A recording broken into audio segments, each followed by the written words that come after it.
Hey everyone, and welcome as we continue our study through the New Testament, looking at the New Testament church. And today we're still in First Timothy, where this is, I think, day 3 into First Timothy.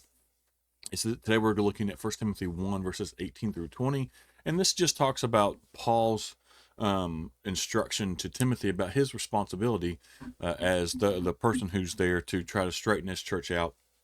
And so we'll look at these. It's just like 2 or 3 verses real quick, and then we'll look at some short notes, and then this will be a shorter read today. He says, starting in verse 18, Timothy, my son, here are my instructions for you based on the prophetic words spoken about you earlier. May they help you fight well in the Lord's battles. Cling to your faith in Christ and keep your conscience clear. For some people have deliberately violated their conscience. As a result, their faith has been shipwrecked. Harmonius and Alexander are 2 examples. I threw them out and handed them over to Satan so that they might learn not to blaspheme God. And so Paul continues here to charge Timothy or to encourage Timothy, who is to draw upon available resources, right? Remain faithful and to consider, hey, look, these 2 bad examples, or these 2 examples as he continues in this ministry. The church, right? Who's also part of the audience for this letter, because Timothy would have shared this letter with the church, should expect Paul's delegate to do these things, right? So they should expect Timothy to do these things. They should expect him to be, part of, to hold fast to what Paul's telling him to do here. And so Paul talks about, you know, to do these things, to draw on your faith, but also to use the prophetic words spoken about you earlier. And a lot of scholars were not 100% sure what he means by this, but more than like this is probably the prophetic words that were spoken at Timothy's commissioning. They would have gone through a commissioning process before they sent him out. And so that's more than likely what they're talking about here. And then he warns them not to do or be like Harmonius and Alexander. And we're not 100% sure who they were. There's a good possibility they may have been elders in the church, but it seems like they were at least some sort of leadership or teachers or something like that in the church.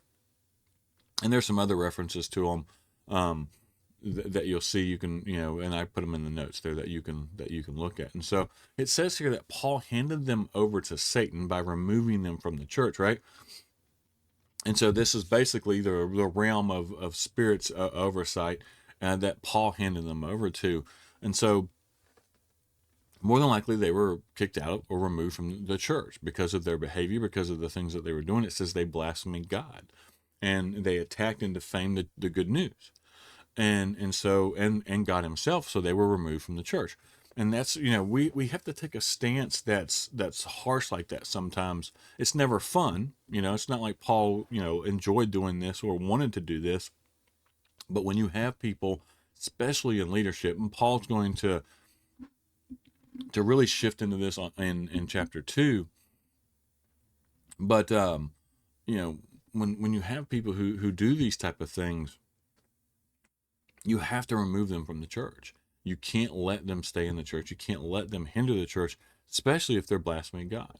You just can't. And so this is Paul's instruction to Timothy of, hey, these are some examples of, one, this is how you should act. This is what you should do. Two, these are the people you shouldn't be like. And I think also here's probably a warning to him that he may have to end up doing some of this. And so again, it's a focus on, hey, this is what your responsibility is to be as you're here, as you're doing this. And so keep that mindful and don't fall into the trap that these two did, and just to be very careful. And so I think it's a good warning for all of us, especially for anyone who's a leader in the church. But it's a good warning for anyone who's in the church not to fall into the same trap that they did by whatever it was that got them and to blaspheme God, but Paul handed him over to Satan. And so we got to just make sure that we're careful not to get caught up in that trap as well. So as always, again, I know this is a shorter read, so it's a little shorter video today. But I hope it's something that you learn. I hope you learn from all of these. And as always, I encourage, if you haven't subscribed to our channel, to do that. That way you can follow along with us and continue to follow along with us. And as always, I appreciate everyone who takes time to watch, and I hope y'all have a wonderful day.